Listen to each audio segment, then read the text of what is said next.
And why not? Why not? What's up, Frank? What is up? I am back on You are dry back. lands, and I don't even know if I want whiskey right now. Oh, really? Kind of hitting it at it before, but I I was was, like, I was wondering. I was wondering if you were going to get back today, or I was wondering when you were coming back. I flew because back that's last night, and okay. I've been home all day today, which I was like, great, let me do some things. A 4-hour nap happened today. Well, that's a thing, I guess, right? Yeah, yeah. So yeah, I, good I deal. I accomplished laundry. Well, that's a real thing. That's a real thing to accomplish. So I'm good. So we've been live streaming. I say we, Chris and I, KD5HIY, Chris Cotter and myself have been live streaming a technician Mhm. class the last 2 days. Oh, wow. We went for 4 hours yesterday. It was supposed to be 3 hours. He went a little bit long, which was okay. And then today we were right at the 3 hour mark. We started at 6 and we ended a few minutes before 9. And I'm sitting here thinking to myself about an hour into it tonight. I texted Mike, KDMRD, and he said he would be here, so I'm expecting him to join anytime now. I was like, dude, I'm in the shack doing this live stream. Let's just do a late shift tonight. We haven't done a late shift on a Friday again. Friday in a long time. So, and he's like, yeah, I'll probably be half in the bag by then because I'm sitting out on my porch drinking whiskey and smoking a cigar and playing FT8, and I'm like, oh, good, that means it's a regular late shift then. So yeah, He says he'll be joining. I told him to get in here. There he is, right there. So. Shane, this side of the radio's in the house. Shane, if you're at home, join us. Hi, everybody. Joe Brett, if you're at home, join us. See you guys in there. Hi. So you're completely. Oh, you got some bad audio. Yeah, I can hear you. All right. Yeah, you're good. I'm outside. I'm on my AirPods. I don't know how I'm going to sound. I've been out here playing FT8 and smoking cigars all night and watching your stream. You don't sound as good as you normally do, of course, but you sound fine.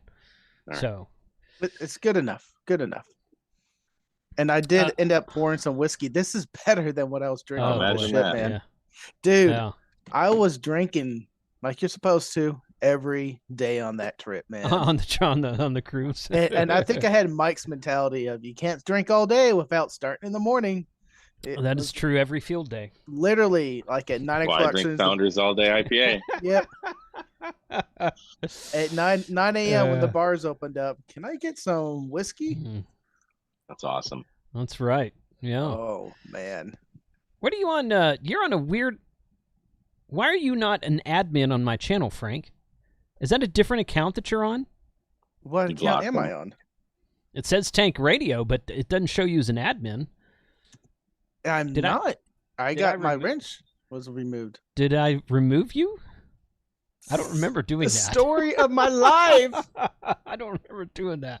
I don't know. Dennis86DM is welcome to join us. Freddie, Ham Radio Crusader, you're welcome to join us. Same Zoom link as always. If y'all don't remember what it is, hit me up in Discord or shoot me an email or text me or whatever you want to do. So that's your normal account then, Frank, right? It is. It's my Tank Radio account, the one I use with you all the time. I don't know. I just had to turn the fan back on. Is it? No. Can you hear it? Or Can't hear it. Nope. It is hot as balls on my porch. So I bet it is. Texas, man. Texas. Yeah. Frank got fired. Yep. Whew, I'm blue again. You're blue again. I don't know. Maybe I don't know. I don't know why that would have. Did you do some house cleaning? Then just not recently. No, I mean Joe Brett. Well, to be fair, you did have a Frank free live stream not too long ago. It's possible that I just was like, he's not going to show up. Fine, click. I don't know. Maybe I did that. I don't know. Maybe I did. Maybe I did. Roger, nope. It is here. I think this Sunday we will. Not try to finish it, but we'll put another dent in it. I think that is a good way of saying it. Yeah. How was the live stream Sunday? I haven't gone back and watched all the content that was created when I was out. What did I do on Sunday? Yeah. It's only a week away. I know what I'm doing this Sunday. I can't remember what I did last Sunday. can't remember what live stream I did last Sunday. So the last one I was with you was with Shane. It was no, that was 2 weeks ago. So last Sunday I had Mark from Huntsville on. Oh, we talked about Huntsville. Mark, the chairman of the Huntsville Hamfest, Mark N4 BCD. Nice. He was on, and that went really well. I thought, we're looking forward to Huntsville, of course. He said, and I put this in our private Discord channel. He said very few of us have emailed him about media passes. So if you've had a media, so I'm not going to, I don't want another Dayton happening. Apparently the media pass guys at Dayton said, well, Jason, everyone's coming up and saying you told him to go get a media pass. I was like, no, Carlos asked me on my live stream how to get a media pass, and I told him, and I guess the 200 people watching us that night all went and asked for media passes. I don't know. But there are a few media passes at Dayton, yes. Right, yeah. So, but Mark said that he read me a list of names. It was 7 or 8 people. 2 or 3 of them I didn't recognize. Frank, you were not on there. I was not. I fixed that when I got back. Okay. All right, good. Usually he just has me. I haven't sent mine yet. You weren't on the list either. So, I don't know. Yeah, I don't know. We'll do it live. Where do I gotta go? You got to email him, and I put his email address in our content creators Discord about a week ago. That's too many things to go down. Yeah, I know. I'll just go to Hamfest or whatever it is. Hamfest.org is there. If I could dig it up, everybody. Good What's up, evening, Shane? Hey, buddy, how are you? Doing all right. How are you doing, man? Doing fantastic. The Rangers are ahead by 1 run, so All it's right. a good Friday night. There you go. Dude, I watched them when I was on the ship, and they crushed it. Yeah, it was a great series. I saw the notification pop up that Jason was streaming. I popped in. I was like, he said, come save me. Save me from Frank. I was like, oh, okay. I died. He had a Sunday stream without me, and I guess he survived. I had a Sunday stream you decided not to join is a more accurate way to say it. He's like, I'm on a boat. So, yeah. I'm on a boat. I had to resort to having T.O. come on and be my co-host. Oh! And then he did a better job than you do, so I think you're going to get fired anyway. Oh, come on. Yo, why'd you do that to me? Why you do this to me, Dave? Yeah, TC Fitz, thank you for the super chat. Happy Friday to you as well. It's not a funky beer. I don't have a funky beer tonight. I have a Southern Tier Warlock. And last October, last winter sometime, I mentioned on a happy hour that this is one of my favorite beers, and they don't distribute Southern Tier to Texas anymore. They stopped a couple years ago. So I had 2 or 3 people hit me up in Discord saying, I can get that here. Do you want me to send you some? And I had like 2, maybe 3 people send me some, and I really appreciate it. I've been hoarding them for the last couple. Southern Tier is fantastic. Yes, they have some excellent stouts. They do. Excellent stouts. Yes. They have a chocolate stout that's really good, a mocha stout that's really good. The pumpkin. The pumpkin is good. I've got a couple. Yeah, I would send a few of those as well. Yep. Yeah, they do a fantastic job. Like, very, very good stuff. But yeah. Shane's in mission control. Yeah, he is. Yes, we're so it's July. Mm-hmm. I believe it was July the 20th, 1969, when we set foot on the moon. Mm-hmm. And I believe it was something like that. July 16th or 17th when we launched from Cape Canaveral in Florida. So it's like, if I'm going to be on a stream for this month and or at least this part of the month, I was like, you know what? I'm going to join in. Because if you've never been down to the Johnson Space Center down in Houston to see this room, it has been completely reconstructed. They went so far, so detailed as to put the Lucky Strike cigarettes, like the ashes, like the half-burnt cigarettes are in the ashtrays. Really? It is fantastic. And they go through the launch sequence as it played out during the whole Apollo 11 stuff. It's fantastic. Yeah. So if you're ever in Houston, or if you have the time, go to the Johnson Space Center. There's a couple different tours you could do. You can do this control room, or you can go over and do the zero gravity pool, where they have everything submerged in water, where you can pretend like that you're in outer space. But it is fantastic.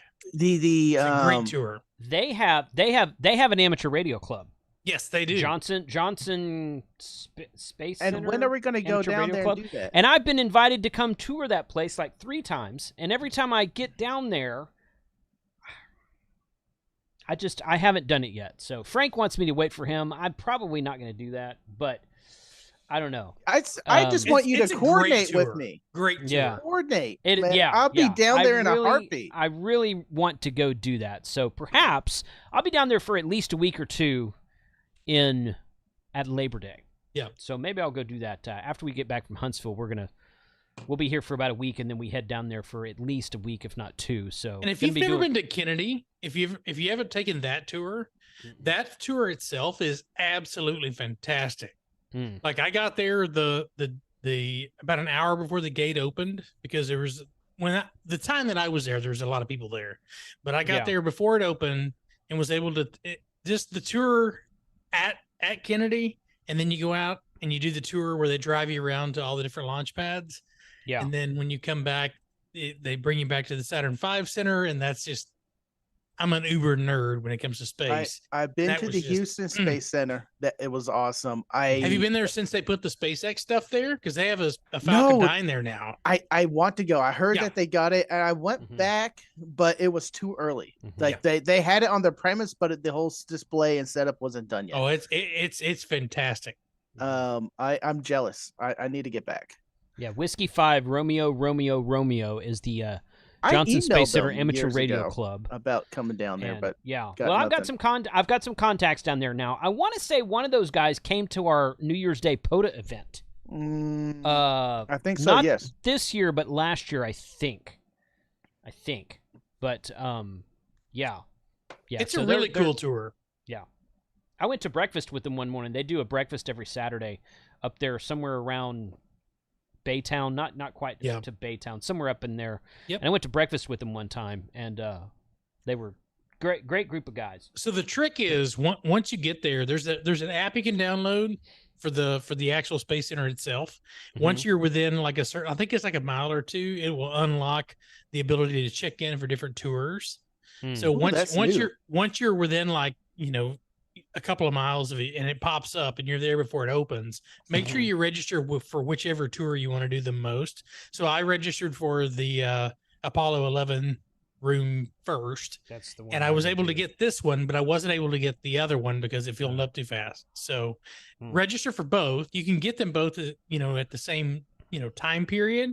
Just make sure you register them at the same time when you get there, like either before it opens or after it opens, or, within like 30, 45 minutes, because that tour fills up so fast. But it's really cool.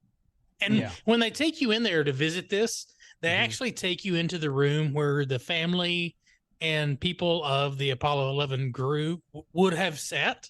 So you're sitting in this kind of like glass room overlooking, and it's like the seats, everything's the same as if you had been there in 1969. So it's really cool. That's awesome. Yeah. So it's great that they kept it that way. To test you on a little bit of your knowledge, the picture behind you of Neil Armstrong getting off the lander and putting his first footsteps on the moon. Do you know why it looks so bad? Slow scan TV. Slow scan TV, but it is a camera pointed at a slow scan TV monitor that is what was showed to everybody. The original footage of all that was super clear, super crisp, and they taped over it. Yeah. Did they really? Wow. Exactly. So if you look over to my right shoulder, you see this map right here. Yeah. So that's how they kept track of where each astronaut was. As they moved, they would move this little like paper entity around where the lander was. So there was no radar for the people who were running around the moon. So they would radio back, and they would say, "Hey, I'm such and such degrees off the lander," and they would move this little piece over on this board that was showing up on the screen. It's really cool. Oh, I didn't know that. Really cool. Yeah, really cool. That's awesome. So NOH201, I thought it was a call sign. It's not. Huntsville frequency is actually the one we're going to be using, that we used in Dayton, which I think is 146.45. So we talked about that on the on last week's live stream, actually.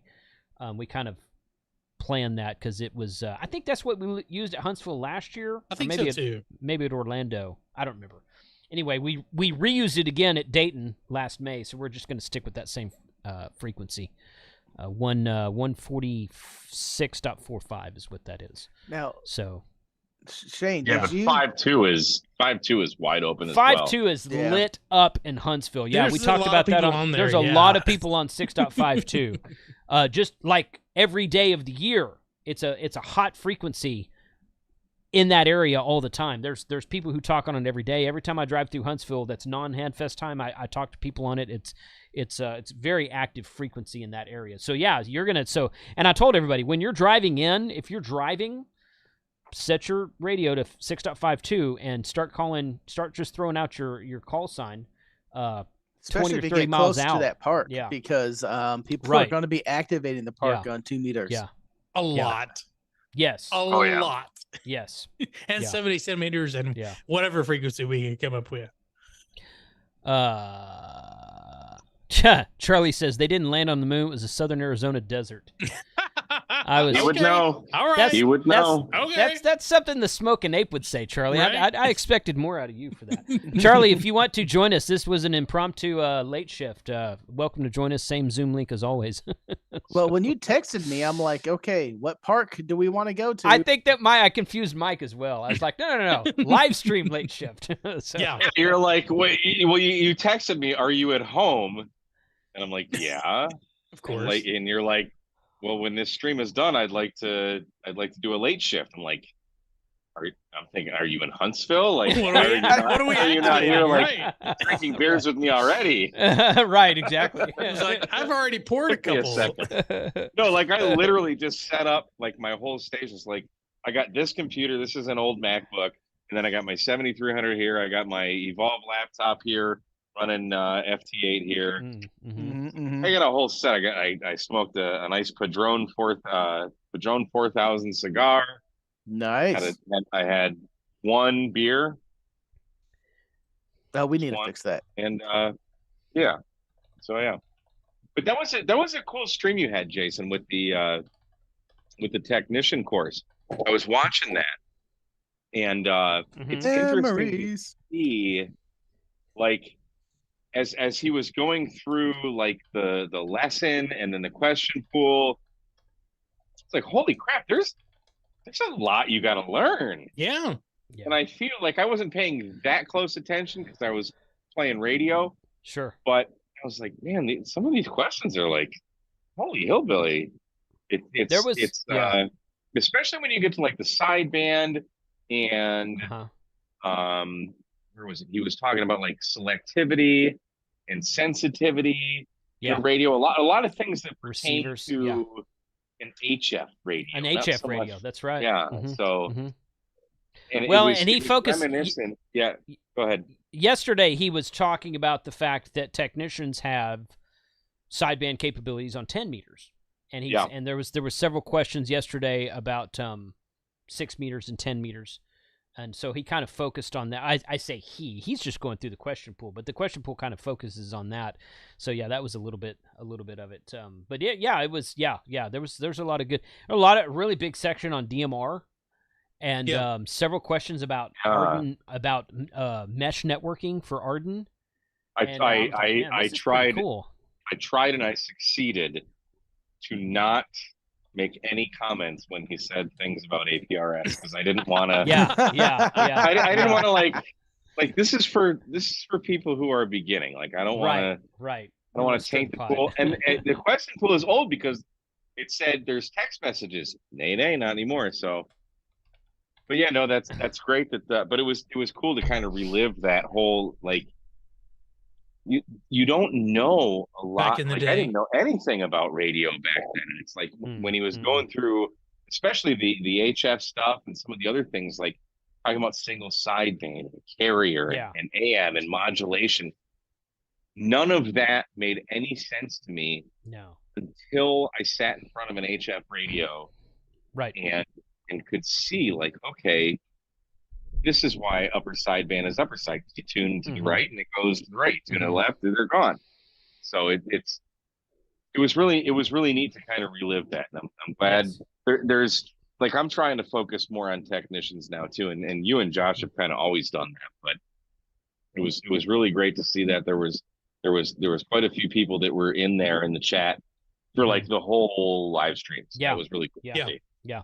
So this is a replay. I say it's a replay. This is I said this yesterday in the live stream, and I don't think you guys were watching, and that's fine. But and it wasn't for this live stream's not for you. It's for new people who don't have their license yet. So the Hearst Club, which is right over there, it's probably the most active club in the Mid-Cities area where I live. And although I haven't been to a meeting in a while, right over where? What direction? That direction. Hey, that is actually right. I know it's right. I know where I live. Yeah, I know. But they were doing, and I think they're back to doing this now. They were doing a new technician class and a general upgrade class twice a year, once in the fall, once in the spring, for several years. In fact, when I got my general, that's how I found them. I went there and I took they offered a free class. I think it was 2013, I think. And I just sat down and went through their class, took the test, and I got my general license. Well, when COVID shut and their EOC is at fire station number 2 in the city of Hearst. Well, when COVID shut everything down, the city of Hearst, as well as all of the other cities around here, they're like, you can't come in here anymore. For who knows how long. We didn't know how long it was. So they lost access to their EOC for a good 10 or 11 months. And it was like March or April when all that happened, and generally April-ish is when they do this class. So I hit up the club and I'm like, hey, let's get you guys on a live stream. Let's just do it on a live stream, and that way anybody can watch it from home, because everybody's watching YouTube now anyway. Everybody's stuck at home watching YouTube. So we did that in I think it was June. It might have been July. I don't remember, of 2020. And the question pool at that point in time was about a year old, the same as it is right now. And that video is the most watched. It was a 3-part series, just like this one is. That first live stream is the most watched live stream on my channel. It's the second most watched video of all of my videos. Wow. No and it was kidding. it's got like 532,000 views. Woo. I need to restream that video. Right. Yeah. So when the question pool, when the question pool changed last year, I hit them up and I'm like, let's do this again. And we just they were busy, I was busy, et cetera, et cetera. Now you were talking, that kind of leads me into this other theory, Mike, because you were talking about how you didn't understand any of that until you sat down from a radio. Dan Romanchik, KB16U, he came onto my channel last November because the question pool for technician changed a year ago, July of last year. So Dan came onto the channel, and he does a 1-day no-nonsense technician course. In fact, he does that for general and extra also. I want to see the extra one. Just yeah, no doubt. But he does a 1-day technician course, and sometimes he didn't do it this year, but sometimes he'll teach that on like the Thursday before Dayton, like the same time contest university's going on. His theory is that go learn the bare minimum, get your license, sit down in front of the radio, and then start learning. Yep. And that jives with what you just said, Mike, because I'm like, you know what? That's how I learn too. But everybody learns differently, and there's nothing wrong with either direction. But so now I have the no-nonsense 1-day course, which is about 6 hours that we recorded last November, and that's replayable on my channel. And after tomorrow, we'll have this very detailed go through the whole book course that some people want to see and know the answers to. So I feel really good about having 2 different styles of courses on the channel.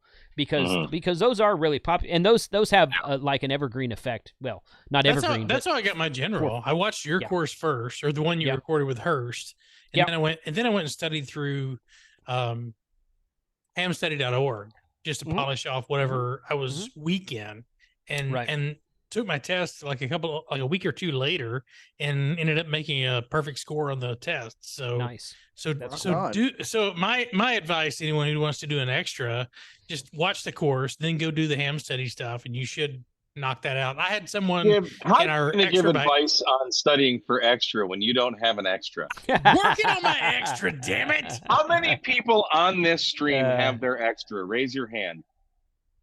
Nope. Wait a minute, extra is in just the license? Okay, because I am extra. But just their license, yeah. I want to give a shout out to the Pi folks, because I now have a Pi 4.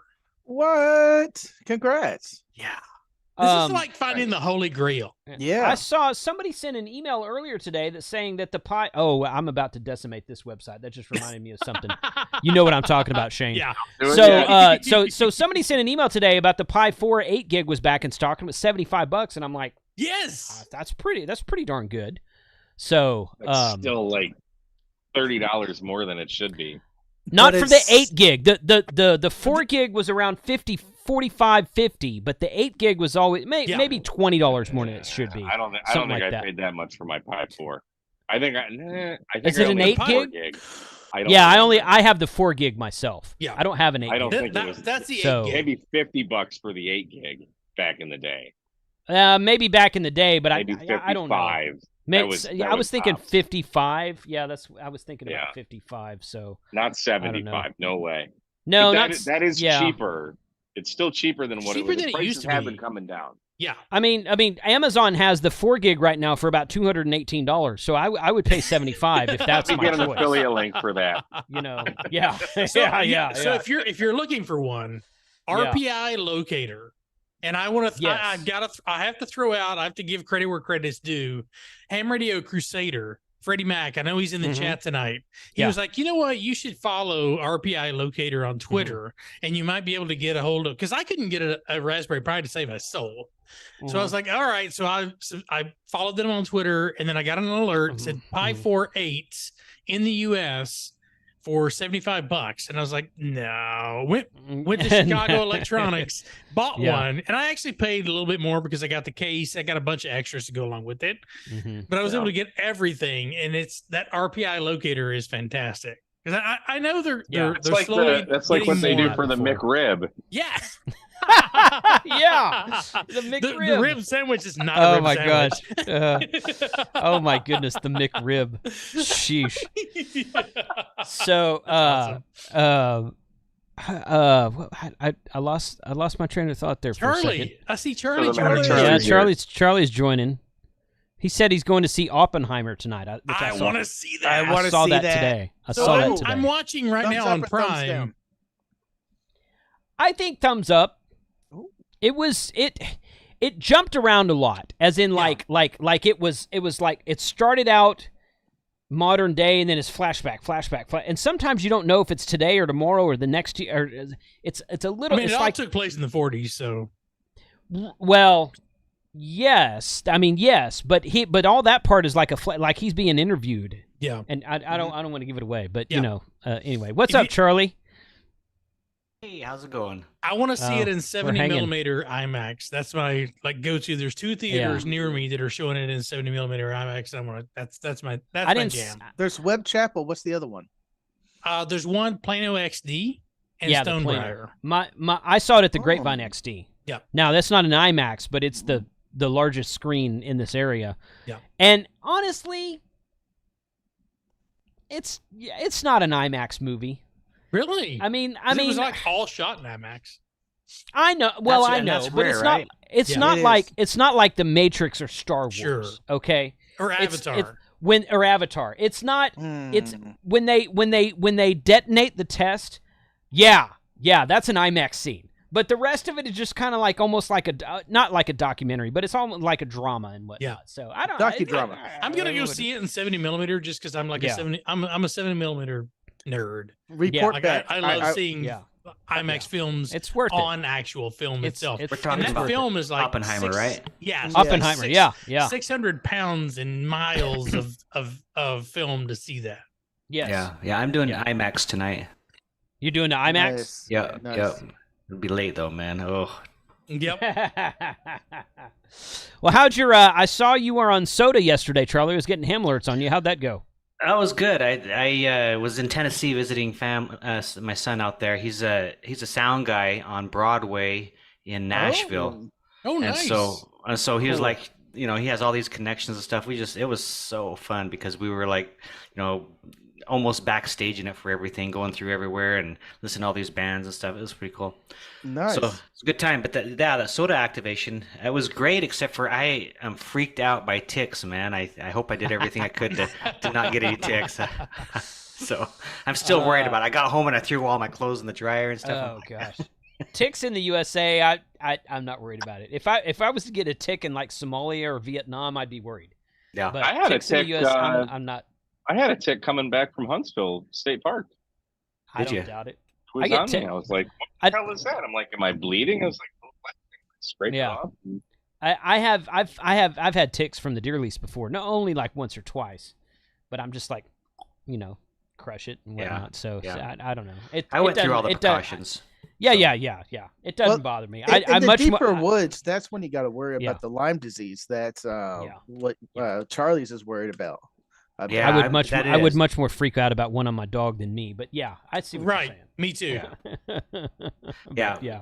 So that was a fun trip, but it was a back-to-back trip. We had the week before I went for a week to Four Corners area, and I did stayed a night in Monument Valley in the View, which was like, and then did that, and then did Four Corners, and then did Mesa Verde, and saw like all the Pueblo Indian dwellings and stuff like that. And so I like that. I like that spot. Yeah, I do too. I did Soda there too. So it's been. I'm ready to be home, man. So speaking of Oppenheimer, it's Los Alamos, New Mexico is where all that happened, as most people know. Is that a POTUS spot? I think so. Because I was like, I was looking at that and I was like, dude, I bet that's a freaking POTUS spot. And now I want to go there. I mean, I was like already thinking I wanted to go there, but now I really want to go there. Is that the park within the Air Force base or the military base that they only open up occasionally, or is that one actually open? There's a tour that you can do a couple times a year where they open up some of the bomb sites, and you can go visit the craters and also go visit the first nuclear bomb site they set off. But you have to book that tour or schedule that tour far in advance. Is that what Oppenheimer is about? The bomb? Yeah. The Trinity building test. Yeah. I live under a rock, so Manhattan Project. So okay. Yeah. I've seen it. It's been blasted over. I don't pay attention to the media too much, but you can't, just on my YouTube feed, there's like Oppenheimer trailers and just like, what the hell is this? Well, I went and saw the my wife and I went and saw the new Indiana Jones movie. So good. Which takes place in 1969 during the whole Apollo 11 thing. You guys were talking about that a minute ago. I'm like, what movie did I just recently? Oh yeah, Indiana Jones, which is very good. It's very good. So, and I saw Oppenheimer premiere it at a upcoming attraction at Indiana Jones, and then we don't have to talk about this in great detail, but I saw Sound of Freedom as well, which is the new awesome. Indiana Jones movie. Is it called Indiana Jones and his cane? I mean, God, he's a pretty darned active old guy in that movie. Yeah, he's pretty. They did a good job with that.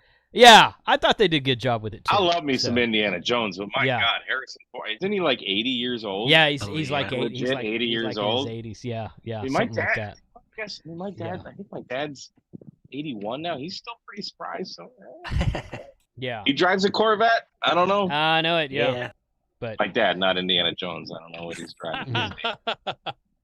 He's still riding a horse in this movie. Let's see, INT 4D. What is required to test remotely? I know you need a camera so they can watch you and make sure you're not cheating. Is there some place that explains the requirements of that? So I would go to hamstudy.org/sessions, and you can find remote testing dates and times. And is that a tick, Mike? What the? It's just some bug that flew on my computer, and I shoot it away, and now it's like attached to your finger. Yeah. Hey y'all, I'm just gonna chill out right here. I don't know what it is. And I think you need 2 cameras, one on yourself and one on the room behind you. I only needed one. Did you only need one? Okay. Yeah, somebody told me you needed 2. Turn my laptop to show everybody. Okay. And in Los Alamos, there is a park. It's a Kilo 4517, the Santa Fe National Forest. So it is a POTA park. Okay. Nice. That's cool. I was disappointed because we were driving out to Grand Canyon last year and we passed a sign for where is it? OK Corral. What's it called? Oh, Tombstone. Tombstone, yeah. Tombstone. And I'm like, oh, that's got to be a POTA spot. And we looked it up, and we couldn't. It's not. No, it's not because it's privately owned. Is that why? Okay. Bastards. Interesting. Speaking of POTA, so there's a park that I have wanted to activate from since I became aware of Parks on the Air. Okay. It's in Kentucky. It's called Big Bone Lick State Park. I've heard of that. Oh, yeah, It's like one of the, like if I'm driving south from Detroit or Ohio on I-75 south, it's like one of the milestones you look for on a road trip, right? So like from Detroit, you look for like Findlay, Ohio, which is Flag City, USA. And then you look for the Kentucky border because you're finally out of the horrible state known as Ohio. Then you look for screw Ohio. Yeah. And screw Ohio State fans. Then you look for Big Bone Lick State Park. So I've never operated from Big Bone Lick State Park. But today, while I was watching your live stream, I had the audio on like until like the last hour and 20 minutes. And then because I was doing FT8 and I was actually listening to your stream. But then I started hunting POTA, made a lot of POTA contacts today. Good. On sideband. One of them was on 40 meters, which 40 meters for me usually isn't good. What's this KN4 COE was at Big Bone Lick State Park. And I must have called for 20 minutes. He had an enormous pileup. He had a K8MRD style pileup. Nice. And I finally broke in. The band. Wow. The band picked up. He was actually like 5'9" plus by the time I got to work him. Nice. He was activating from Big Bone Lick State Park, and I got to work him. So that was awesome. So that's my story. And I got to work Stuart M0TTQ and K6YYL. I worked a lot of POTA tonight. It was fun. Oh, K6YYL is out there. I've worked her several times. Yep. So yeah, she's good. She's usually out there hunting me when I am activating. So I need to put her into my ham alert though. So yeah, but she's out there. She's a big activator too. Oh, she is. Yes, absolutely, she is. Yeah, for sure. Yeah. What's up, Freddie? Not much, guys. How are y'all? Can you hear me? Yeah. Okay. Yeah, I hear you just fine. I didn't know I had my settings set up straight. So how's everybody doing tonight? We're Can't doing complain, good, man. Well, it's a summer night. That's all. It feels good. It's hot outside. Yeah. I actually thought about mowing today. But don't even. I mowed it. I mowed my backyard at 7 a.m. this morning. Takes me about 25 minutes. Seriously, I mean, I don't think you're supposed to start your lawnmower before 7 around here, but there's a couple of neighbors across the street that they have a lawn service, and that started at like 6:45 the other morning, and I look out and I'm like, well, the sun's up. Maybe it's at sun up. I don't even know. and I'm like, I don't feel bad about 7 anymore. Yeah, because the neighbors next door have it's not an infant anymore. It's probably a toddler now.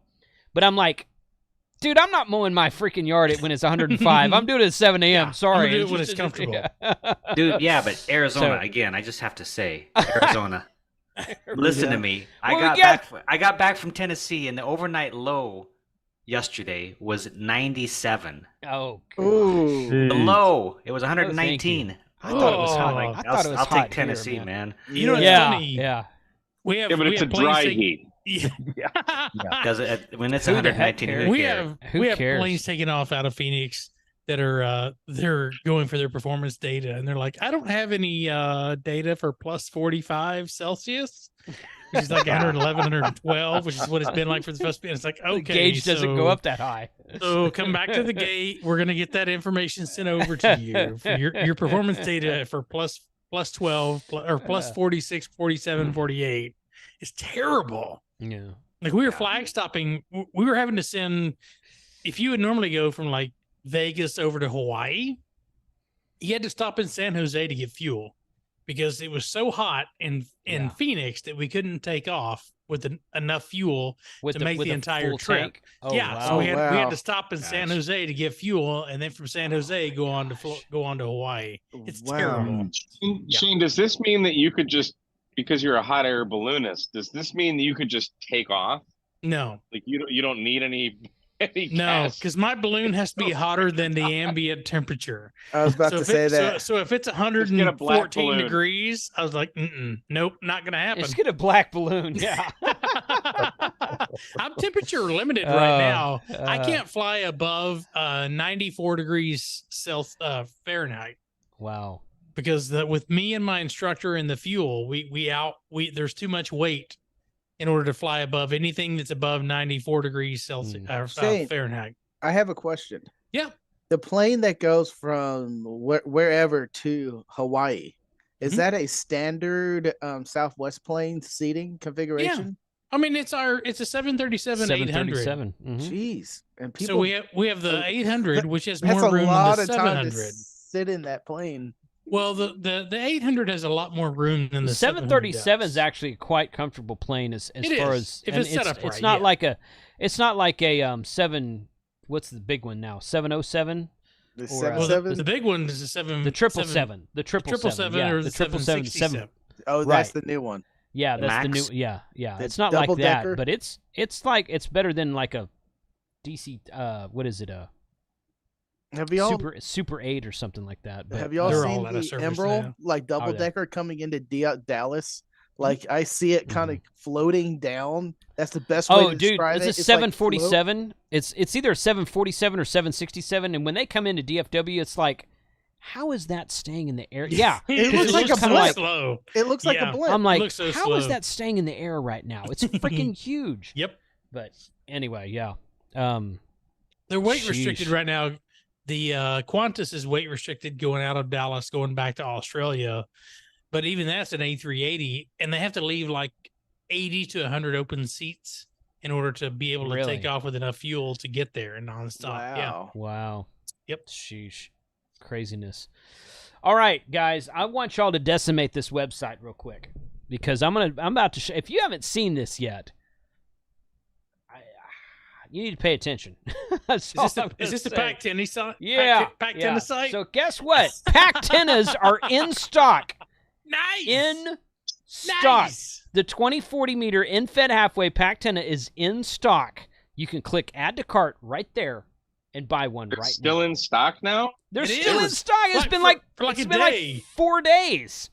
Oh, it's been like 2 days. I just posted they were sold out. I posted on Twitter and my YouTube channel, and people were complaining they're already sold out. He must have just added more. He added more 2 or 3 days ago. I'm seeing it sold out. No, because George texted me either yesterday or the day before, and I'm like, see what happens when you don't post, when you don't make antennas. You get because there may be an X-tenna dig in here. Like, see what happens when you don't make antennas enough. People start ripping off your design. Right. Yeah. No, they were sold out. There was some 9-to-1s. There was only a few of the linked, which you're welcome for me inventing the linked end-fed half-wave. Right. Back in the day, right? Sure. Yeah. I did. That didn't exist until I did it. And now that's what he's selling. Yeah. I don't know. Still available on any. Nobody did a linked end-fed half-wave until I did is it. in stock. Yeah, the 20 and 40 is in stock. It's Get it. They did they did a groups.io post earlier this week, and Shane posted it in his channel on the K5YVY Discord, and I'm like, oh, but it took about 24 hours for it to become live. Yeah, and then as soon as it became live, I'm like, click, and I ordered 3 of them, and those are for giveaways, guys. I told you about my giveaway next month for the 2 Oshang radios from Better Safe Radio and the 2 DX Commander antennas. I'm gonna have 3 PackTennas to add to that mix. I need to just those would be good giveaways. Yes, yeah, especially since they're a lot of times they're unobtainium. Yeah, so, absolutely. But now that he's moved he's moved, and then his warehouse is moved, so they should be coming available more often. But yeah, if you haven't gotten one, I went off of Mike's information and built my own 40 and 20, so I have the 40 meter add-on. But the factory, they're just fantastic antennas. They just work. Great antennas. They just work. Yeah. And you can set them up as a vertical, you can as a inverted V, whatever you want to do. They just work, and they work really well. The InFed half-wave design is not unique to PackTenna. No, I never said it was. I'm not talking about you, but not everything's about you, Mike. But the way that it's just so lightweight and portable that if you're one of these guys like Charlie that really not as bad as Adam obviously, but if you're really watching the weight of your pack, this thing is just freaking cool. Yeah. So, yeah. I mean, but I've got 5 or 6 end-fed half waves, and they all work really well. But this one's really cool. We used it just recently. Sandy and I did it at the Mesa Verde. The layout of the land was just to where we had to use it instead of my link dipole, which I prefer. But I introduced that to her for the first time, and she was like, "Why aren't we using the PackTenna all the time?" Right. She loves it because I don't have to get up and change the links. She said so. Yeah, it's right. tiny. Yeah, you got 4 band. If you got no tuner. Yeah. No tuner. No change of links. It's awesome. I wish that he would make one that was like a 500 watt or 1 kilowatt version. But so Mike, it's a portable antenna. Right. Correct me if I'm wrong, Mike. But the LEFS. The base configuration, which is 20 meters. If you just get the 20 meters, you can get 20 and 17 just on the 20 meter element. And then if you decide to add 20 and 10. 20 and 10. So here's the deal. Here's the deal with PackTenna. He originally made the end-fed half wave with enough wire. It was long for 20 meters, so you could trim the wire down to get where you wanted it on 20 meters, whether it be in the phone portion or in the CW portion.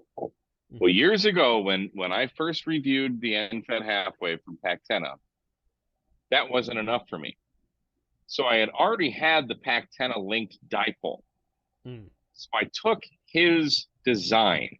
So everything you guys see, and I don't mean to boast here, but this needs to be said. The little S-beaners, the little hole you drill through the S-beaner to get it to go on the mast.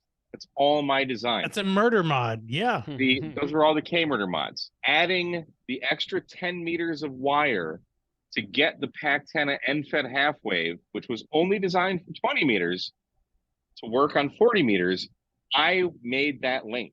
There's video proof. If you go to YouTube and watch my first review of the PackTenna end-fed half wave, I show all of it. Now, 3 years later, probably 2 years later now, George sent me some prototypes last year. He's doing the linked 2040 end-fed half wave. As a stock configuration. As a stock configuration. What I have also done, because you'll notice if you see any of my videos where I'm using, and some of Jason's too, where I'm using the PackTenna end-fed half wave with yellow wire, that's because I took the wire off of the end-fed half wave and I replaced it with the yellow soda beams wire. 1, because I wanted it to be yellow. 2, because I wanted to make another linked end-fed half wave, because earlier last year, as the band started to open up, I'm like, I want 17 meters. So I made a 17 meter link. This is all documented on my YouTube channel. I would challenge any of you, go find a video of a linked end-fed half wave before I started doing it. Also, find a video. It's only logical though, because linked antennas have existed for a long time. But and here's my thing. I don't care about me getting credit. Like, yes, I made the end-fed half wave popular for POTA. Yes, I made POTA popular on YouTube. I mean, I'm not taking full credit for here. But the linked end-fed half wave, and specifically the PackTenna design, has been copied, stolen. Yeah.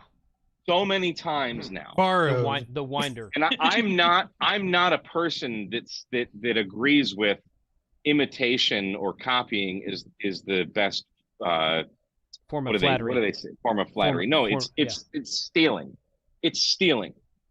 So George from PackTenna, he didn't invent the end-fed half wave, but he invented the style of end-fed half wave that we now use, that is popular everywhere. 3-4 years later now is today from when this all happened. So now everybody is making their end-fed half waves with this little wire winder thing. And I could name names, but I'm not, other than I obviously threw X10 under the bus. But I did that in my X10 review. I mean, it is a blatant ripoff. If I was George, I'd be pissed. I would be livid. I don't think he's happy. But The fact of the matter is the PackTenna design and the quality of specifically the PackTenna antenna is far above any other NFED of that ilk. Oh, Unless you make it yourself. I know that the Coffee and Ham Radio guys, they have their Cartenna. One of the best antennas that it is the best antenna that I have made personally. But I'm gonna throw them under the bus. I already have. They still ripped off George's design. It's very similar. Give credit where credit is due. A lot of people bitch. Well, I can't get a PackTenna antenna because they're never in stock. Well, why do you think that is? Right, because it's the best. Because they're so damn good. Yes, but he's not real good about keeping the stock up himself. That's true. Not his job. George is a president of a big company. I know. He just happens to be but a it's ham. Still true. It's still true. It is true. He puts up some stock and they sell out almost immediately. So if you want a PackTenna antenna, go to their Groups IO page and subscribe to it. Yep. That is the only way that you will be notified, other than like if George texts me and says, hey, or Shane actually notified me last time, just 2 days ago. It was on Tuesday, so 3 days ago. Go to it's groups.io.PackTenna or something like that. I don't know. Just search PackTenna groups.io and join that. Everything else is second. I promise you. Or go buy one now on the website because they still have some in stock. Or go buy one now. So let's sell him out. Okay, so I got some questions in here. I've got some questions in here. I've got a couple of really good antenna guys on the stream right now. So, does the PackTenna NFED have a connector for a counterpoise if you don't want to use the coax? No, it does not. Yes, it does. Does it? Yes, it does. Yes. Where? At the bottom, those two little bullet connectors at the bottom. Oh, yeah, okay. Okay. I've never used a counterpoise. Why would you want to use a counterpoise on an NFED half-wave? So get rid of RFI. I've had this happen before. And so I don't have a choke on my normal 25 foot of coax. I don't put a choke on it, which I need to buy a piece of ABR coax. It's got the built-in choke. I've got just one because that's what because most of the time that's what I use. But there is on the bottom side next to the feed point is two banana plug inputs, and you can I have two pieces of 16.5 foot just wires for counterpoise. If I can't use the coax, because a lot of times the coax is fine. Like even though I don't have a choke or anything like that on it, it dissipates whatever I need to dissipate before it even gets to the radio. But you can plug that in on the bottom next to the feed point, and you have two. You can put two counterpoise off of it, or you could just use the coax. I've never tried to put a counterpoise on any of my NFED half waves. So I carry in my go bag. I carry a ground wire. Yeah. So the MFJ one that I take portable, that's got I can attach that. It's like 7. It's like I think that one's 20 feet. So I keep one. So I have to whatever antenna I'm using. If it's an NFED half wave, I'll plug that piece into it. Okay, Frank, you got something. Go ahead. Here's let Frank go. I saw a couple of questions also about how to calculate the lengths of elements you want inside the linked NFED halfway sections, and I went ahead and just posted the playlist of me showing you how to calculate that in the chat. It's easy math and easy to do, and I kind of went ahead and showed how you did do that.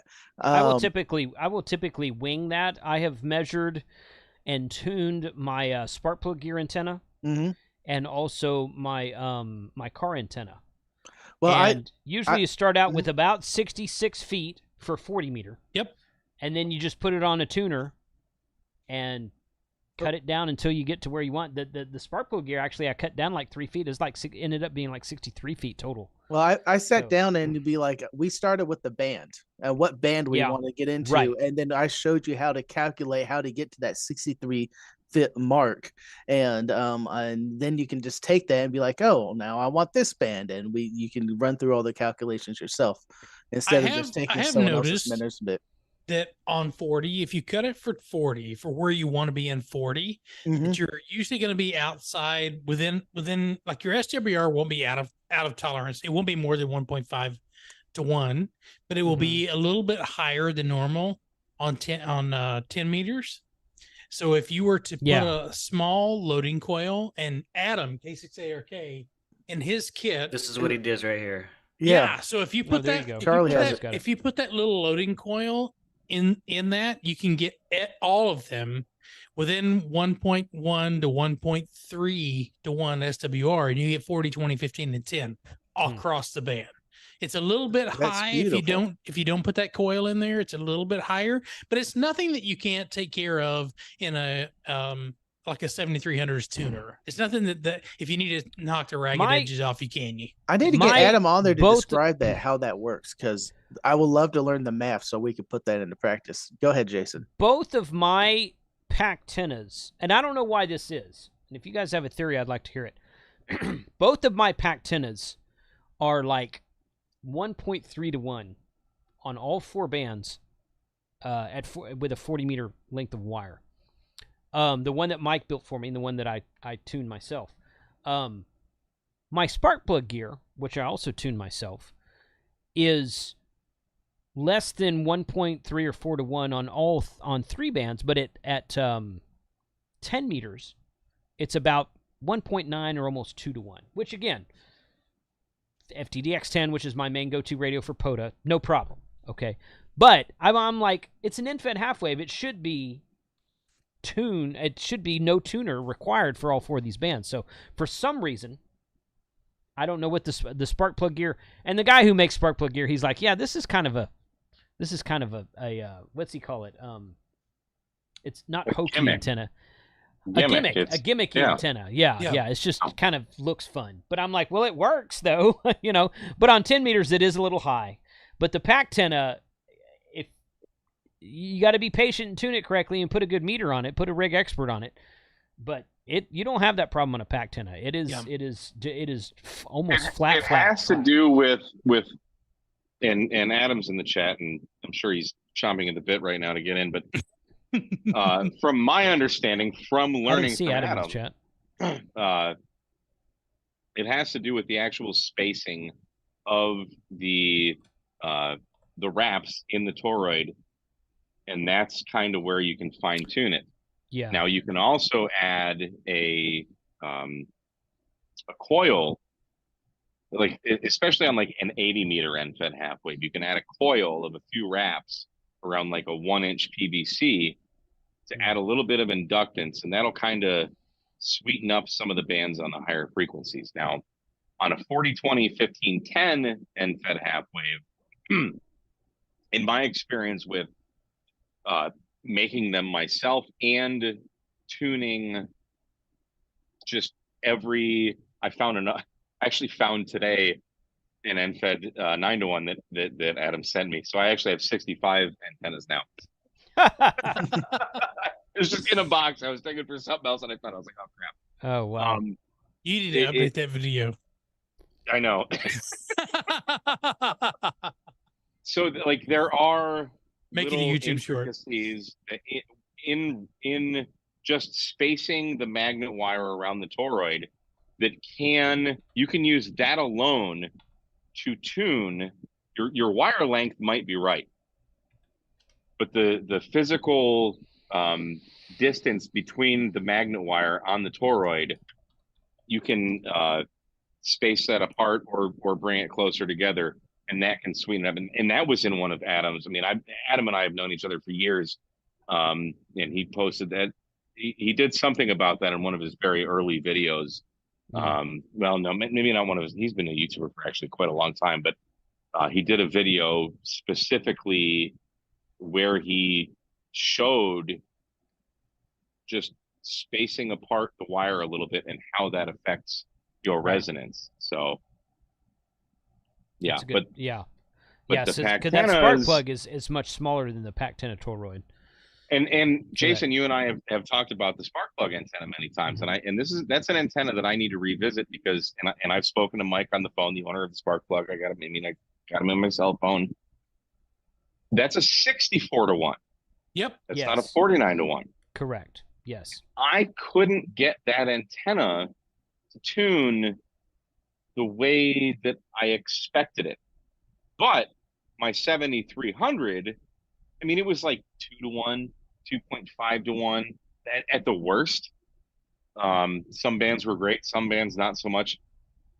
The interesting thing about that was that my 7300's tuner, which will only tune a 3 to 1, right, would tune all the bands perfectly. And it was, I was like, I don't understand this. It was kind of weird, but you're talking now. Is that the 100-watt version you're talking about? The 50. The 50. Okay. See, I don't have that one. I have the 100-watt version because I don't buy QRP antennas. And I mean, if you want to send me one, I've been sent several QRP antennas. I have the 100-watt version here. I have the 100-watt version, and I didn't have that problem. No, I'm being serious right now. Yeah. I didn't have that problem, Mike, except on 10 meters. Yeah. Because I put about 60. I put 66.5 feet of wire on it, and I cut it down. I put it on my my Stick Pro from Rig Expert, and when it got down to like 63-ish feet, I had less than 1.4 to 1 on 40, on 20, on 15, and like 10 meters was like 2 to 1. Yeah. Here's the other thing about tuning barely out out. halfway. Yeah, it's just barely out. So when we talk like 40, 20, 15, 10 meters, these are all ish. Like 40 meters is actually 42 meters. Yes, correct. Yeah. Okay. So if you want to have, and 10 meters is always kind of the one. It's like, why does this not work? Right. You need to tune your end-fed half wave to the bottom of 7 megahertz or 40 meters.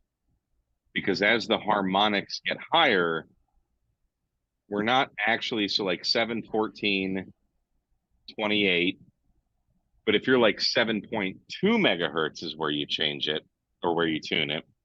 7.2 is now, we're not going to do maths on live streams, but 7.2 times 2 and then times 2 again. Yeah. Now you're like 28.8, right? So you'll see a You're at difference the top of 10 meters. 10 meters. Maybe the top 10 meters is a big band, but you're going to be kind of in the middle. So that's another thing you can do is make sure you, and the lower frequencies, even if you're like 1.1, 1.2 at the bottom, or say on 40 meters in the phone portion of the general, right? It's like 7250, right? Even if you're like 1.4 SWR there, you might be 1.0 at 7 megahertz exactly, right? So by tuning it to the lower portion of the band, that harmonic, so 7, 14, 21, 28, you're going to be at the lower portion of 10 meters because it's that harmonic. And again, they're not exact because 40 meters is not exact. 42 meters. Yeah. So you got to start always cut your element long. And when you're checking 40, and when you're tuning an end-fed half wave, because I own 65 of them. Actually, I own 65 HF antennas. Oh. At least half of those, and you can watch the video, are end-fed half waves. So I've tuned a lot. So when you're tuning an end-fed half wave, always tune it. So like, say you're tuning a 40 meter end-fed half wave. Tune it for the bottom of 40 meters. If you're tuning an 80 meter end-fed half wave, well, that's where tune it's it for the bottom of 80 meters. That's 7.033, right? So tune everything for FT8. I hear what you're saying. Tune everything for CW. CW. Yeah. Or CW. I mean, like, or CW. That, I mean, we laugh about it, but that's the reality of it. That's how hard those harmonics work. Yep. And that's so even if your SWR is like 7.5 at 14.3, right? Yeah. Who cares? And that's Mike, you're right, and that's a point I do talk about in that first video in the series, explaining the math and how that works. And I go into actual numbers because I could stop the camera and pull up a calculator and hit record again. Then I'm like, all right, at and have all the numbers ready. Well, and I wonder how intentional that was when they decided to assign. That has to be entirely intentional. Because if you think about 7 megahertz, which is 40 meters. 7 times 2 is 14, which is 20 meters. 7 times 3 is 21, 15 meters. 7 times 4 is 28. They're giving us band Callum did a video about that. It was very intentional. Okay. Yeah. I mean, I don't know how, I didn't fact check it, but it makes sense to. It makes sense. The FCC is like, all right, we're going to give these amateurs this portion. So. Well, Callum doesn't have the same allocations that we do. But there was like an ITU. It's close. It's close. They don't have as much 40 meters as we do, but frequency. The bands are still the same. Yeah. The ITU region is kind of like in charge of putting all that together. I don't think it was an FCC thing. I think it was an ITU. No, I think it was the FCC thing back in the day. It's FCC. The FCC became back then. FCC. No, amateur radio was around before the FCC was around. Yeah. ITU. Yeah. This was before the government realized they could make a profit off of it. ARRL has actually been around longer than the FCC has. So back when that was a thing. So, but okay. Who was that saying they got to go in a bit? Oh, Frank. That was me.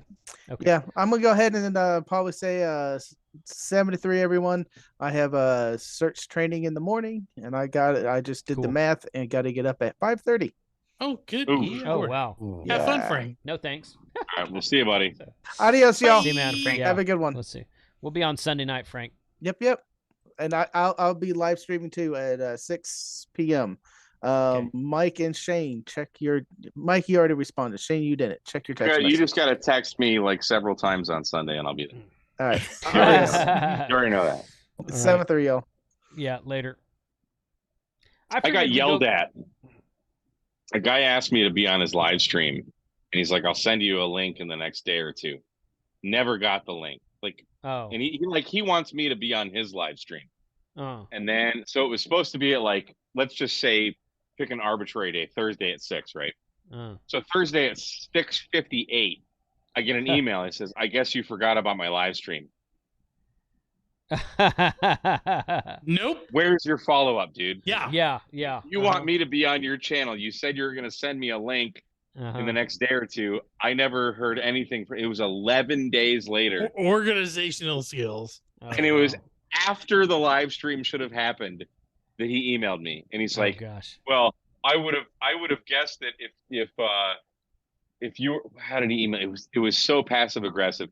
He was like, I'm the passive aggressive king. Like, I didn't want to unload on him because I still want to go on his channel and help him out. It's a Tuesday show or Monday.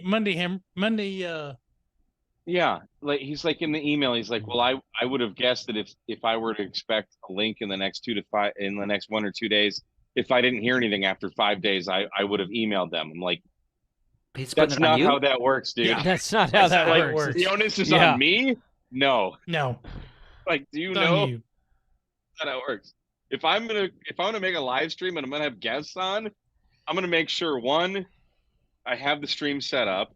2, I email them the link like 5 minutes after I email them, and then I'm gonna email them again the link like a day or two before. And then probably 3 or 4 hours prior to the live stream, like this is what happened. Like when we first did our YouTubers Hamfest, right? Yeah. Because I had George from PackTenna on. Yeah. And Callum, the ex-commander. I'm like, and I sucked at streaming. It was horrible. It was a nightmare. You've gotten a lot better since then. Thank you. Not much. Thank you. Yeah, live streaming. So I'm emailing like, here's the link, here it is. I want to make sure you're here. It's this time UTC, this time Central. I was on Eastern then, like. So anyway, I grudgingly didn't respond with a typical K at MRD email, and I was just like, no worries, dude.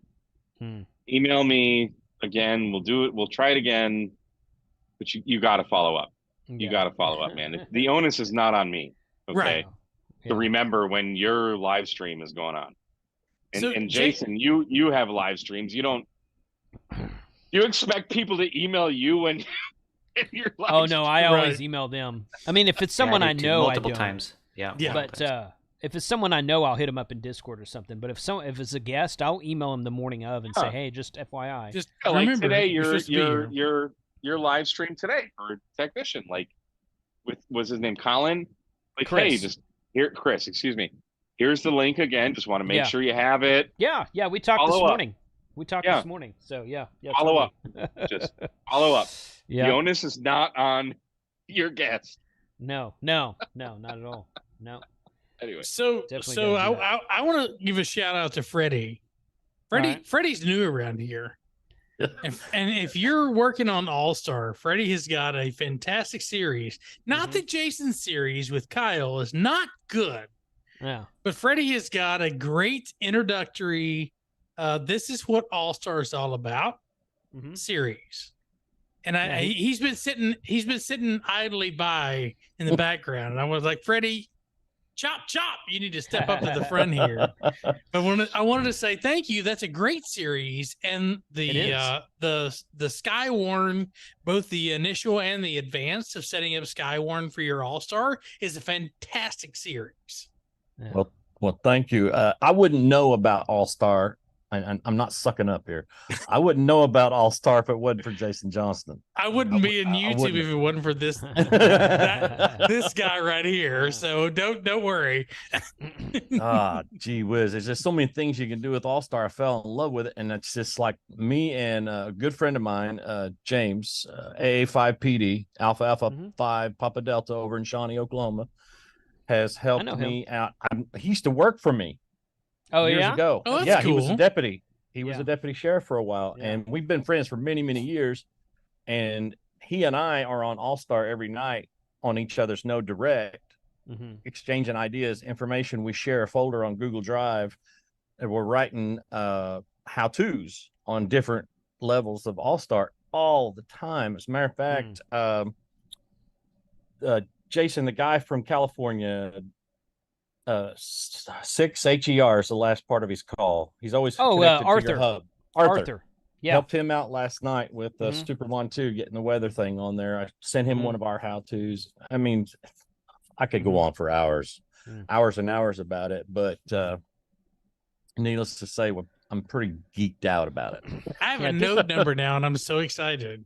Do you have a Shane? Do you have a I know you got a Pi. Do you have an actual? I don't have the Sherry yet. You don't have the Sherry. I'm gonna come to your house and rob you from it. Okay. So that I can build it. We got to do a live stream where we build these things. I couldn't remember if you were one of the ones I told I would give one or not. So I sent one today to Kevin K7SW, who I met face to face in person for the first time at Quartzfest this last January, and Bill. Ham Radio Tectonics Bill, K0WHW, I think. Yes. Who I met a couple years ago at Yosemite. I think he was at Yosemite with us. Yeah, he came to Yosemite. And then he was at Grand Canyon. He was at Orlando. He was at Quartzfest. Bill's a great dude. He stayed with he took Frank's bed in the trailer at Dayton because he didn't have a place to stay. I'm like, I got an extra bed. Come on, dude. He's a good guy. God. I sent him and Kevin both a Sherry node today, so it went out in the mail today. Sweet. And I sent them both an email and said, hey, because they had asked for one, so I sent them both one, and I sent them an email saying, hey, when you get this, let me know. I want to get you guys on a live stream. We're going to build these together. So yeah, I'll get you on one, Shane. And I'll drive over. I'll save you the postage. So I'll pick up the Sherry. You can, yeah. No, that's fine. I've got 2 or 3 more. I was going to build. What are they?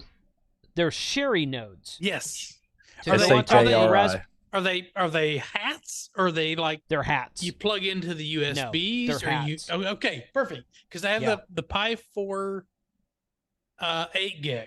So and it has the EEPROM, so where I just have to solder it in, where I can build outside of it. But 27638 is my All-Star node. I already have my node. Cool. It's configured, ready to go. Good. I'm just waiting for the radio. So as soon as we get that set up, I'm going to connect to your node, which is also connected to Freddie's node, right? And a bunch of other people. So we have like this great. There's a great community of all-star folks. Yeah, exactly. You don't have to worry about a talk group on DMR. You could just log into either Freddie or me or Jason or whomever, and we're all linked together, and we could all just sit around and shoot the breeze together through our little through the sharing nodes. Or if you're and there's a repeater that's connected to it. Jason and I were actually chatting to each other the entire time we drove to the More Expo. The More Expo. We were actually communicating to each other through his little sharing node that he had in his back seat. I was like, that's cool. Yeah. So this is a shot of my Superman page here, and my node number, my hub, which is hosted on a VPS server in a data center, is 43136. And everybody's welcome to join it. I've got the number of stations you see right now are pretty much everybody. Kyle's not there. Kyle seems to drop out a lot. Kyle's usually on it. Freddie's on it a lot. Wayne, who was in the chat earlier, K5GD, he's one of the guys from the North Richland Hills Club that teaches the extra class that's on this channel. N8PC, he's out there, and I met him. He actually lives right outside of Dayton. I met him at Dayton this last year. The KC5FOG repeater, this repeater right here that you see, is FOG is frequency of Galveston. That's the UHF repeater on the tallest building on the seawall in Galveston, and that is connected in full time. He's got a script written in his thing that if that I was cool too, because when Jason and I were like shooting the breeze back and forth on our drive up to the More Expo, some guy jumped in from Galveston. I was like, wait a minute, this is supposed to be. Oh wait, it's coming in from Galveston. That's cool. Right, it's on there all the time. He got to hop in and say hi, and we were telling him what we were doing. It's really cool. Yeah, a lot of fun. So it's a fun system, and I'm trying to build it out to where we get on there, and I'm trying to get some more YouTubers on it. Because I know that I think I was gonna designate one of these Sherry Pie hats for Mike at one point in time, and I gave one to build it. Yeah. If you build it, they will come. I was gonna, but I mean, I was gonna build one for my nephew who's got his ham radio license, so he's 17. Perfect way to get into ham radio. So, totally. But so So my node number's set up. All we got to do is build the actual hat itself. We're good to go. It's not hard. If I can do it, anybody can do it. Me too. But so we're gonna do that. That's probably gonna be a live stream sometime in the month of August. I don't know if we'll do it before or after Huntsville, but we will probably do it in August. And that's gonna be Huntsville's coming up quick. Yep, it is. It is. Yep, it is. Yep, for sure. So. Okay, guys. Well, I think I thought we'd go for about an hour tonight. It's been about 90 minutes, and I appreciate you guys jumping to an impromptu. This thing time flies when you're having fun. Yeah. This is not going to be it's not going to be an 8 to 9 hour KMRD. You've already got 3 hours, so now we're 4.5. Right? Yeah. That's true. 4.5. I don't have any Jameson, so. Kind of not the same. Kind of takes the fire out of it if you don't have any Jameson. I'll move it over to this side of the radio, and I'll tune up Steve's. Should we switch we'll streams start, now? We'll start making contacts on 10 meter. I do have to get up in the morning. I don't have to get up early, but we are live streaming the third part to our technician class at 10 a.m. tomorrow. So I plan to sleep in a little bit. Cool. But that's great. That's the thing there. So. Good. Okay, well, let's go around the room and say what everyone's coming up next on your channel. And I'm going to start at the bottom. So, Charlie, you're first. What's up? Okay, my channel, Red Summit RF, I focus on portable radio stuff. And I have probably 4 or 5 videos in the can that need to be released on just different POTA and SOTA activations. Also, and one of them has to do with the Radioddity GS4B, whatever one that is, an orange one. Yeah. Yeah. Also have some repeater stuff. I have recorded a guy in the area here has been in the business for 50 years as a repeater guy, commercially. And so I went and saw him. I recorded him repairing some stuff and doing some tests and all his gear. It'll be up soon too as well. It'll be interesting. He's got the cans and all that. I don't know a whole lot about repeaters, but he told me a lot. He taught me a lot. Yeah. Okay. Good. That'd be interesting. Cool. I like repeaters. I like talking on repeaters. Heck yeah. I wish that they were a little bit more active these days, but yes, for sure. So thanks, Charlie. Appreciate you hopping on last minute. Freddie, what's going on with your channel? Oh, Ham Radio Crusader, of course. And last time I was on, I forgot to tell anybody who I am and where I'm from and whatever. Check out the website, hamradiolife.org. Nonetheless, Tuesday, the Tuesday evening live stream or premieres, I've got part 2 of the Skywarn Plus advanced setup coming out. It's going to cover, if I remember correctly, Sky Control and Sky Describe, where you can, when a weather alert actually gets issued, you can trigger manually the automated voice to read the entire warning out. Whenever you want it to, not that it's just going to play over and over again. So you need to queue it up, kind of a thing, and that you can control the Skywarn Plus portion of your node via DTMF. And oh, nice. Yeah, it's really cool. I tell you what, this guy, Mason Nelson, N5 LSN, if I got it right, he's over in Arkansas. Wrote it. Man's a genius.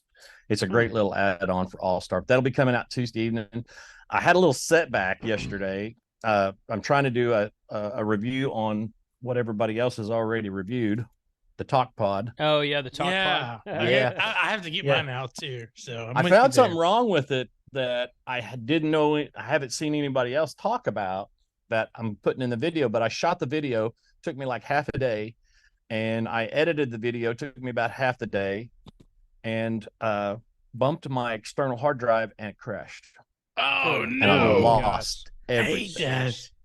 Yeah, that's terrible. Well, what was still on my devices I had, but I still got to do some screen capture over again and time it just right. So that should be done hopefully tomorrow. But nonetheless, what are you using for what are you using for editing software? CapCut. That's what I've got right now. CapCut's not bad. I use that a lot for shorts. It's free. I don't use the pro portion of it, but I've really learned. I used to use Sony Vegas, and I actually have a Mac, and I've got Final Cut on it. But Final Cut is so hard for me to learn because it's so different. Oh, then I'm not going to recommend DaVinci Resolve because that's what I use. Resolve saves everything. Yeah. See, that's why I need something. I use Filmora, so I'm right there with you, buddy. Yeah, but that's the All-Star video's coming out Tuesday evening. I don't know exactly what time, but it'll be somewhere around 6 p.m. Central. Nice. Good. I'm going to do my next All-Star video, besides this Sherry hat build, I'm going to do a setting up DV switch thing. So. Ooh, yes. That's a good one. I got DV switch on my nodes. Yeah. I don't have it on mine yet, so I'm going to put it on there and put it on video. So you'll love it. Cool, man. Maybe I'll get with you about that Skywarn thing. That might be a fun video for us to do together as well. Oh yeah, after yours comes sounds out. great. Yeah, it's really cool. Heck yeah. All right, Shane, you're next. What's up? Yeah, so I don't have anything in the pipeline right now. Everything that is filmed is out at the moment. I'm working on a TalkPod A36 Pro video. They released a new firmware, which has fixed a few things that I really liked about the radio, so that's good. So the next foray into the channel is going to be All-Star. So I have the Pi that's ready to go for it. So I just got to figure out from that point, do I want to do the hat, the short, whatever it is. So that's All-Star is going to be next, and then we're going to deep dive into either Freddie or Jason or both you guys on how we get All-Star set up on those brand new nodes. So that's where I'm at with the channel itself. And then I have another radio that is due in the mail on Saturday, which is another radio that was initially put out on the internet as a replacement for the Talk Pod. But I ran into a scam. I got scammed from a group in China. So this is going to be a lot of fun once this video is done. That would be a fun video. Yeah, I'm going to show you how to avoid being scammed from this particular group in China. So it's a great 2 meter, 70 centimeter radio with AM receive. So get ready for that one. That'll be out in a couple weeks. I'll look forward to it. Yeah, cool, boy. Man. Thanks for joining tonight, Mike. You're up next. Oh, hey, that's me. Well, I'll tell you what, Jason, you and I have been talking about All-Star for probably 2 years now. Yeah. And I look forward to the day that I can get on that. The guy that made the sherry pie is Steve in my former club in Michigan, the Novi Ham Radio Club. So he's the inventor of it. I'd be curious to use that, and I do have some extra Raspberry Pis. Do you have a Pi around. 4? Yes.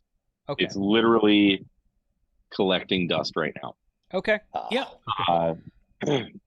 So it'd be interesting because I'm not a computer guy. I'm an absolute idiot. I'm an absolute idiot in general, but when it comes to computer things, and Josh can attest to this, and Jason can attest to this, like, dude, I get frustrated, man. I'll refrain from doesn't work for me. I'll refrain from the Apple comments for the moment. It has nothing to do with Apple. It has nothing to do with Apple. It's just I'm not a computer guy. Like I'm a regular guy that got into ham radio that doesn't have any kind of computer background. I got a sales background, so it's neat to see. It's neat for me to go through this process, through the frustrations and the trials and tribulations, as it were, and finally get it made, because it I'm a regular guy, you know what I mean? So anyway, so I'll be curious to see, and if and when I do get an All-Star, I think it'd be really neat to watch me struggle through that. And I'm sure there'll be several live streams with cussing and swearing, but so, the best kind. So today I filmed and edited next week's Mailbag Monday video. Mm-hmm. We talk about, I had a couple questions about like FT8 pileups and how do you handle those, and how do you work an FT8 pileup and all that. So I'm going to answer those questions, and then what was I going to say? I have another video for Wednesday that I can't remember at all. So I guess it's on a Wednesday. We'll just have to surprise. I drew a complete blank. But I've got some other things, like the DigiRig has been sitting on my desk for a while, and I've done some videos on the DigiRig with the G90 and getting that working. But with the 818 or the 817 and the ASU 891, how do you get those to work? Because they're a little bit different. Yeah. So that's coming in down the pipes. I swear to God, I have a video already edited for Wednesday, and I can't take it. But yeah, just go to K&MRD Radio Stuff and subscribe, and you'll see how dumb I am. I've got a video upcoming about my FT891 as well. So, and the DigiRig will be part of it, but probably not until part 2. So that is the thing. All right, guys. Well, once again, thank you for joining on. These late shifts are cool. I don't get to do them very often. Mike and I were doing this every week for a while, and they're great. They're fun, but it takes up your Friday night. And I was already in the shack this Friday night. That's why I decided to do it last minute. So we're going to be live streaming the last section of that technician course tomorrow morning at 10, which is 1500 UTC. And then my stream on Sunday will be what to do after you get your first ham radio license.